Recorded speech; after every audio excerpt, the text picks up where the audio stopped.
റോമാ പട്ടണം കത്തിയെറിഞ്ഞപ്പോൾ വീണ വായിച്ച് മതിമറന്നുല്ലസിച്ച നീറോ ചക്രവർത്തിയേക്കാൾ ക്രൂരനാണ് കേരള മുഖ്യമന്ത്രി പിണറായി വിജയൻ എന്ന കാലം വിധി എഴുതുകയാണ്.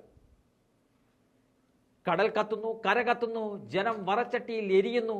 മുന്നറിയിപ്പില്ലാതെ മറ്റാർക്കും ചുമതല നൽകാതെ പിണറായി വിജയനും ഭാര്യ കമലയും കുടുംബവും വിദേശ സുഖയാത്രയിലാണ്.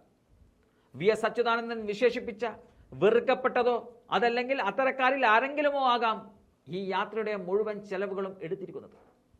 ലോക മുതലാളിത്തത്തിന്റെ തറവാടായ ബ്രിട്ടനിലെ സായിപ്പും മദാമിയും യാത്ര പോകുന്നത് പോലെ suit, coat, hand bag, shoes തുടങ്ങിയ ചമയങ്ങളുമായാണ് പിണറായി കുടുംബം യാത്ര പുറപ്പെട്ടിരിക്കുന്നത്.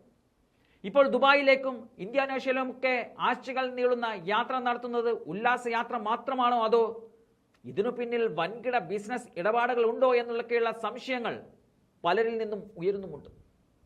കേരളം കണ്ട ഏറ്റവും ധിക്കാരിയും അഹങ്കാരിയുമായ ജനപ്രതിനിധി എന്ന ഖ്യാതി മുഖ്യനിൽ വന്നു ചേർന്നിട്ട് ഏറെ കാലമായി. കേരളത്തിലെ കർഷകർ ആത്മഹത്യയുടെ വക്കിലാണ്. നാട് കൊടും ചൂടിൽ പൊള്ളുകയാണ്.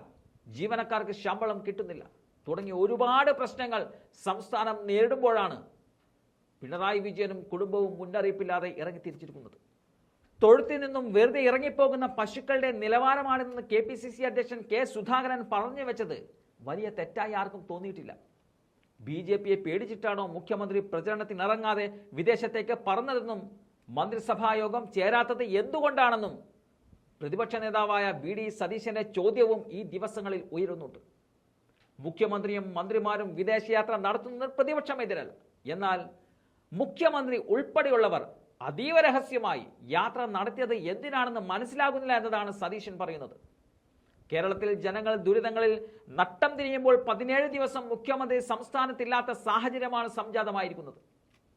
മുഖ്യമന്ത്രിയുടെ അസാന്നിധ്യത്തിൽ തീരുമാനങ്ങൾ എടുക്കുന്നത് ആരാണെന്നും പകരം ചുമതല ആരെയും ഏൽപ്പിച്ചിട്ടില്ല എങ്കിൽ അത് മന്ത്രിസഭയുടെ കൂട്ടുത്തരവാദിത്തത്തിൽ സംശയങ്ങൾ ഉയർത്തുന്നുവെന്നും പ്രതിപക്ഷ നേതാവ് ആരോപിക്കുന്നുണ്ട്. സംസ്ഥാനം കടുത്ത ഉഷ്ണതരംഗത്തിലൂടെയാണ് കടന്നു പോകുന്നത്. കോടിക്കണക്കിന് രൂപയുടെ കാർഷിക വിളകൾ ഇതിനകം നശിച്ചു കഴിഞ്ഞു. തീരത്ത് കള്ളക്കടൽ പ്രതിഭാസത്തിൽ മത്സ്യത്തൊഴിലാളികളുടെ ദുരിതത്തിന് ശമനമില്ല. വേനൽ മാറി കനത്ത മഴയ്ക്ക് സാധ്യതയെന്ന മുന്നറിയിപ്പും നിലനിൽക്കുന്നു. രാജ്യത്തെ CPMന്റെ ഒരേയൊരു മുഖ്യമന്ത്രിയാണ് പിണറായി വിജയൻ. തെരഞ്ഞെടുപ്പ് നടക്കുന്ന ബംഗാളിലും ത്രിപുരയിലും ഉൾപ്പെടെയുള്ള വിവിധ സംസ്ഥാനങ്ങളിൽ പ്രചരണത്തിനിറങ്ങാതെ വിനോദയാത്ര പോയ മുഖ്യമന്ത്രിക്കെതിരെ CPM പ്രതികരിക്കണമെന്ന ആവശ്യം K സുധാകരൻ മുന്നോട്ട് വെച്ചു കഴിഞ്ഞിട്ടുണ്ട്. CPM ജനറൽ സെക്രട്ടറി സീതാറാം യെച്ചൂരിയും പോളിറ്റ് ബ്യൂറോ അംഗം പ്രകാശ് കാരാട്ടും ഉൾപ്പെടെയുള്ള സഖാക്കൾ പാർട്ടി മത്സരിക്കുന്ന സംസ്ഥാനങ്ങളിൽ വോട്ട് തേടുമ്പോൾ മുതിർന്ന പോളിറ്റ് ബ്യൂറോ അംഗവും രാജ്യത്തെ ഏക ഇടത് മുഖ്യമന്ത്രിയുമായ പിണറായി വിജയൻ വിദേശത്ത് അവധി ആഘോഷിക്കാൻ പോയെന്നതാണ് പ്രതിപക്ഷത്തിന്റെ ആരോപണം.